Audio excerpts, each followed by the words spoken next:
आज यहाँ पे एकत्रित सभी भारतीय किसान यूनियन चंदौली जी की टीम मेंबर्स, सभी हमें आसपास के गांव के सरपंच, साथी, युवा, किसान और जितने भी यहाँ पे समर्थक हैं आज किसानों के और किसानों के मुद्दे के लिए, मैं ये कहूँगी कि मैं हरियाणा डेमोक्रेटिक फ्रंट की तरफ से आज यहाँ पे एक अपनी उपस्थिति दर्ज करा रही हूँ। ये उपस्थिति निर्मल सिंह जी के नाम पे ही है और हर कोई जानता है निर्मल सिंह जी खुद एक किसान है, किसानों के मुद्दे से हमेशा जुड़े रहे, हमेशा उसे अपने सर आंखों पे रखा हुआ। कोरोना के चलते वो संक्रमित है, पॉजिटिव है, वो आजकल कहीं आ जा नहीं सकते। तो जब आज ये धरने का हमारे साथियों ने हमें बताया, गोपाल जी ने बताया और हमें सारे हमारे जैसे तेजवीर भाई ने बताया, तो उन्होंने कहा कि हमने जरूर जाना है वहाँ पे बात करने। लेकिन अगर मैं यहाँ आके आपसे बात करूँ तो मैं ये कहूँगी आज बस ये समझना कि बहन और एक बेटी आपसे कुछ अपने दिल की बात करे। मैंने किसानों के मुद्दे पे बहुत से धरने देखे, जैसा कि अभी मेरे भाई ने अमरजीत ने इतनी सारी बातें कही। 2014 का चुनाव लड़ा गया था स्वामीनाथन रिपोर्ट लागू करने के नाम। किसानों ने सरकार बदल दी थी क्योंकि पिछली सरकार ने स्वामीनाथन रिपोर्ट लागू नहीं की। तो 2019 में क्या हो गया? आज मैं सिर्फ आपसे कुछ दिल की बातें करूंगी, कोई बहुत बड़े भाषण नहीं है मेरे पास। दिमाग में सवाल आता है कि 2019 में क्या हो गया? क्या स्वामीनाथन रिपोर्ट लागू हो गई थी जो किसानों ने सारी वोटें डाल दी? कुरुक्षेत्र में चौधरी निर्मल सिंह जी एमपी का चुनाव लड़ रहे थे। उस वक्त किसानों ने शुगर मिल के आगे ट्रॉलियां खड़ी करके धरने दे दिए। हमने सोचा किसान तो अब की बार भाजपा के खिलाफ जाएगा, लेकिन ऐसा हुआ नहीं। जब चुनाव के बाद एक हमारे आए पापा जी से कोई बात करने, पापा जी ने कहा क्या रहेगा? कहते जी भाजपा जीती। मैंने कहा ऐसा कैसे? कहते किसान पड़ गए भाजपा को सारे। प्रधान जी ने कहा कैसे भाई? उन्होंने कहा मेरे आगे बुजुर्ग खड़े थे लाइन में, ये किस्सा मैं पहले भी बता चुकी हूँ और ये सच्चा किस्सा है।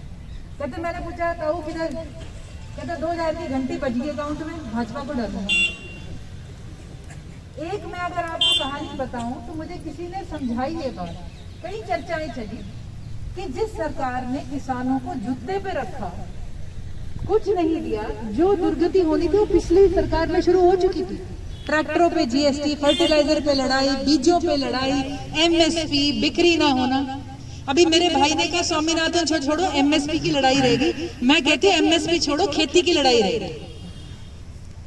चढ़ूनी जी का ही वो था कि हमारी फसलें भी जाएंगी, हमारी नस्लें भी जाएंगी। आज इस बात पे लड़ाई आई।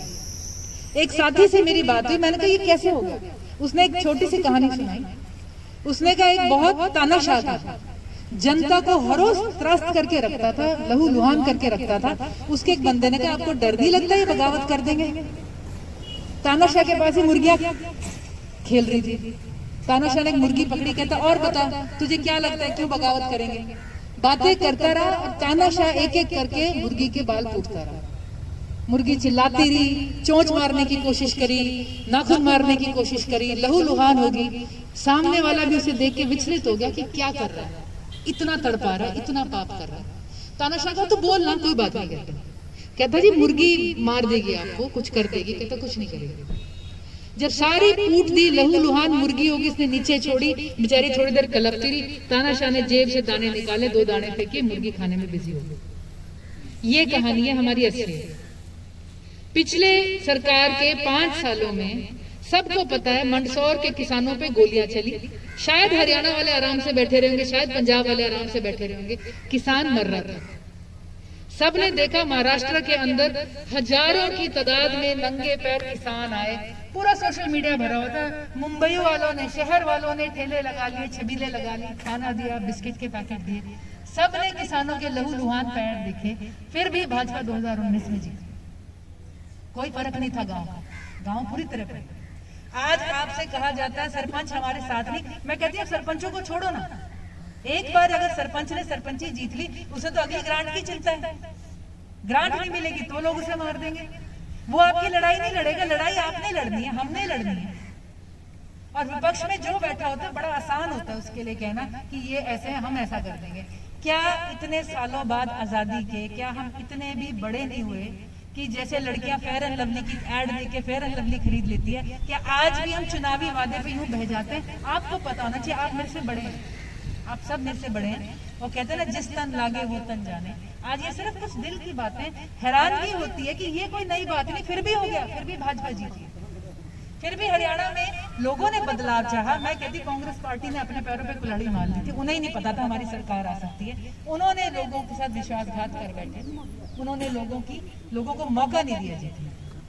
लेकिन जो भी लड़ाई होगी वो आपने लड़नी है। सरपंच छोड़िए, पार्टी छोड़िए, पार्टी को डिलीवर करना चाहिए। हमारे संविधान में लिखा है ये सरकार for the people, by the people, of the people. कब से ये गुरु बन के सर पे बैठने लगे? कब से आप हाथ फैलाओगे? हम क्यों हाथ फैलाएं? एक ही जगह हाथ चलाना होता है, सड़कों पे नहीं, इन पे नहीं, कहीं नहीं। वो होता है जिस दिन वोट दबती है। और जैसा कि अभी कहा गया, 4 साल पड़े हैं, फिर याददाश्त छोटी है, फिर मुर्गियों को थोड़े से दाने पड़ जाएंगे, फिर उसके बाद अपना काम चल जाएगा। खेती मुश्किल है दुनिया में, लेकिन हर देश रियायत देता है, लोन देता है, माफी देता है, सब्सिडी देता है, सपोर्ट देता है। आपको क्या मिला है खास?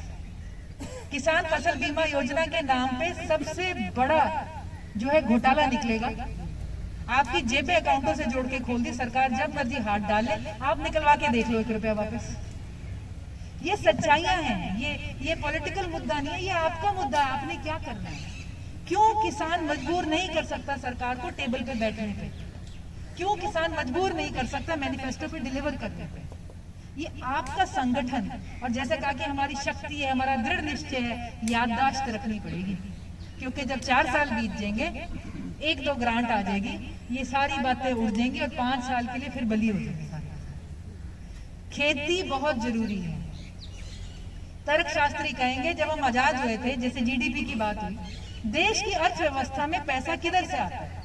उस वक्त 50% पैसा खेती से आता था। हमारे पास इंडस्ट्री नहीं थी, कुछ नहीं था।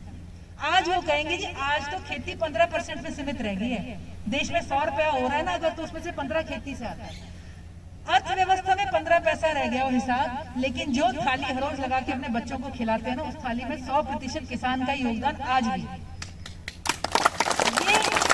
हमें समझना है, हर किसी को समझना है। बड़ी बड़ी कंपनियां आ जाएंगी, बड़े बड़े बंदे रूल जाएंगे।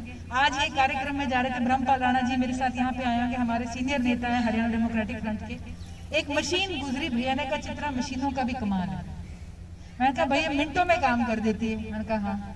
मैं कहा फिर लेबर कहाँ जाएंगे, हम लोग कहाँ जाएंगे, कमाने वाले हाथ क्या करेंगे, हर जेब में रुपया कैसे आएगा? खेती से आज तकरीबन 60% देश जुड़ा हुआ है। उसका घर, उसका चूल्हा खेती से जुड़ता है, चाहे अपनी जमीन है नहीं है। किसी भी तरह से बोने में, काटने में, बेचने में, उठाने में, जहां भी कोई जुड़ा हुआ है, ये आपकी ताकत है। और इसके अंदर मैं जब भी इस मंच पे मुझे मौका मिलता है, मैं एक चीज कहती हूँ, कोई भी अकल का इंसान इस समाज में है, चाहे प्रोफेसर है, डॉक्टर है, कुछ है, वो आज किसानों का उसे समर्थन करना चाहिए। हम सब की रोजी रोटी का ये सवाल है। किसानों को एमएसपी मिलना चाहिए, आपकी डिमांड क्लियर होनी चाहिए। मात्र धरने नहीं, टेबल पे बैठने पे मजबूर करना चाहिए। एक किसानों को अपना जो है ना व्हाइट पेपर निकाल के कुछ तर्कशास्त्री कर लो, अच्छे थिंकर कर लो। बच्चे हमारे कितने पीएचडी करे बैठे होंगे, 4 मेन पॉइंट निकालो, ये नॉन निगोशिएबल है, तब जाके सिरे चढ़ेगी। अभी आज जब हम एंटर कर रहे थे, राणा भैया फिर मुझे बोले, कहते चित्रा देख यहाँ पे ना अभी पीटीआई वाले बैठे हुए थे बेचारे, पूछा ही नहीं किसी ने। मैंने कहा किसी को खत्म करना हो ना, इग्नोर कर दो। 4 दिन, 2 दिन, 5 दिन, 10 दिन कर लेंगे, फिर कुछ थोड़ा सा आ जाएगा, ठीक निकल जाएंगे साइड। ये नहीं होने देना।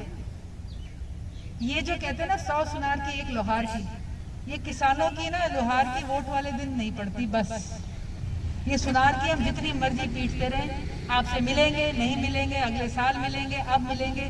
खेती के लिए क्या रियायत दी है, कौन सा लोन दे दिया, कौन सी लोन माफिया कर दी, किस चीज पे जीएसटी नहीं लगाया, डीजल पेट्रोल से ऊपर चढ़ा दिया, बिजली में कोई रियायत होती हो, सीधा बोल दिया पानी नहीं बचा फसल बदल लो।